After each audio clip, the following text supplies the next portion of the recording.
With the increase of AI content, the search for solid information about sublimation printers is getting tougher. Some of this AI garbage that gets out is just flat out wrong.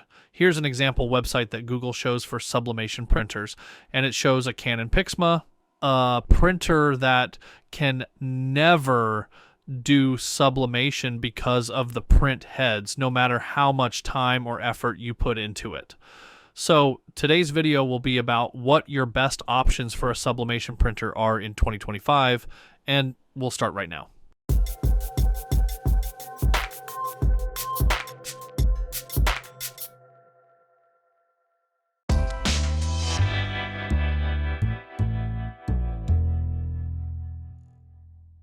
Since we're throwing shade, let's cover what not to buy. I'm going to go ahead and put out there that I no longer recommend Sawgrass printers. For the first time, you won't see any Sawgrass printers recommended in this video. There are just better, cheaper options at every level. Coupled with the ink price gouging, and I think the Sawgrass ship has sailed. Sawgrass's ink is around $2.50 per milliliter, which is almost 10 times as much as Epson. Don't be tempted to buy the Workforce WF7840. While there is a method for making it work, supposedly, I don't recommend it. It involves some borderline electric engineering feats and a CISS system. The issues is that from the factory, there's a unique chip in every single cartridge, and no one has found a way to reset it like you could with a firmware in the older 77XX series. This means even if you added sublimation ink, you would need to buy the regular cartridges just to cannibalize them for the chips. There's no world where the time and effort is worth it. Just don't do it. Also, don't accidentally buy the Epson ET8500 printer. The model number may look similar to the ET8550, but it's a tiny overpriced printer that's more expensive than the F170, and you would still need to convert it. It can be done, but it's an absolute waste of money.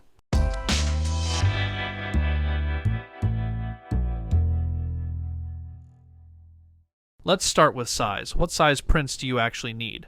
If you're sticking to standard letter size 8.5 inches by 11 inches, you've got two options, Epson or Brother. Next question, are you okay with a bit of DIY?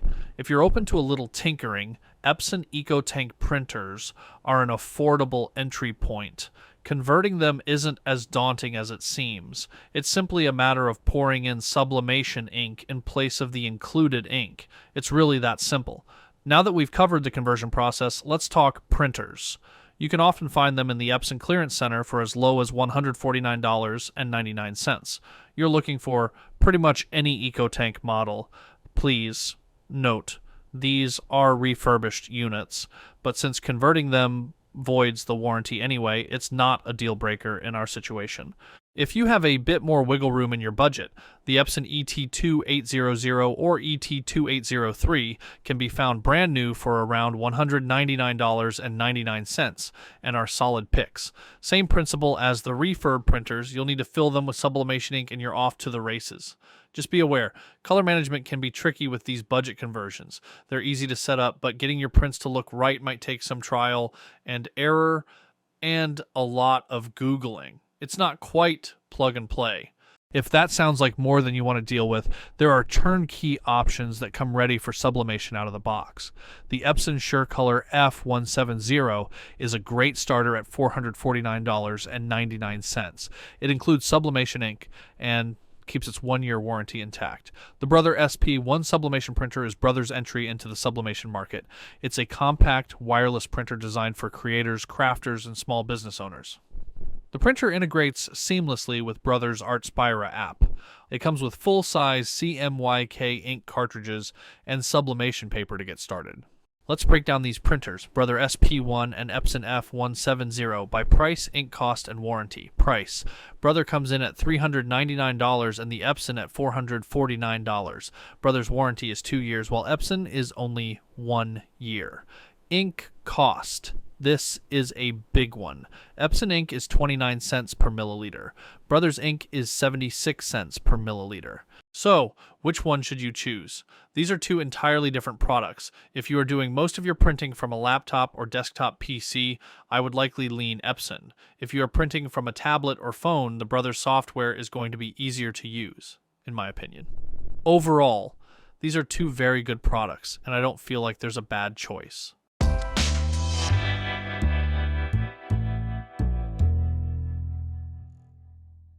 Epson ET15000 is a 4-color printer, $549 price tag, prints 8.5 by 11, 11 by 17, and 13 by 19. It requires only 4 colors CMYK like everything else. The ET15000 is lower resolution at 1200 dots per inch versus 1440 dots per inch. It also has a slower print speed at 9 pages per minute. Epson ET8550 is a 6-color printer, has a $699 price, prints 8.5 by 11, 11 by 17, and 13 by 19. Requires special sublimation ink colors, gray and photo black inks also, but has a higher resolution, 1440 dots per inch versus 1200 dots per inch. It has a faster print speed at 12 pages per minute. While these printers have a few differences going on, here's what I feel matters: price, colors, and resolution. On pricing, it's very straightforward. The ET15000 is $150 less than the ET8550, which makes sense as it's mechanically less of a printer. There are 2 less colors, 2 less print heads, etc. It's worth mentioning that if you haven't already, please subscribe to the channel and like this video. Every subscriber matters, and it's a big help to keep the channel moving. I don't feel like the resolution difference will be noticeable on sublimation. Because of the nature of it, sublimation transfers blur a bit compared to printing right on top of photo paper. Because of this, I don't feel like the minor difference of resolution comes into play here. On print speed, there is an argument that the ET8550 prints around 25% faster, but at 25% higher of a cost, plus the additional ink. My call on it is both choices are great. If you aren't running the printer constantly and are able to wait 25% longer for prints, save the $150 and extra ink and just get the ET15000. If you'd prefer a faster and slightly higher print quality, get the ET8550.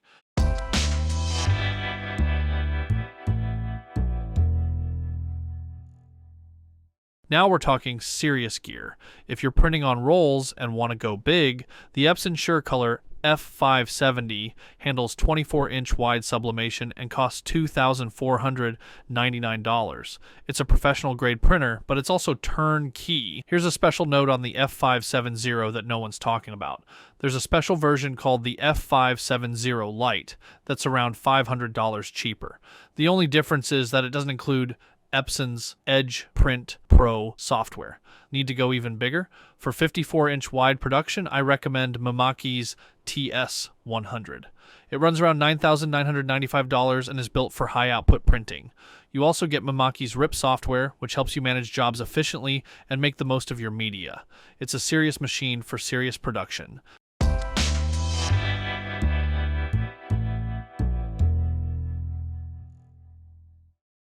I hope this video has helped clarify which sublimation printer is right for your needs. If you have any questions, drop them in the comments. I'm always happy to help. And if this video was helpful, don't forget to give it a thumbs up and subscribe for more sublimation tips and tutorials.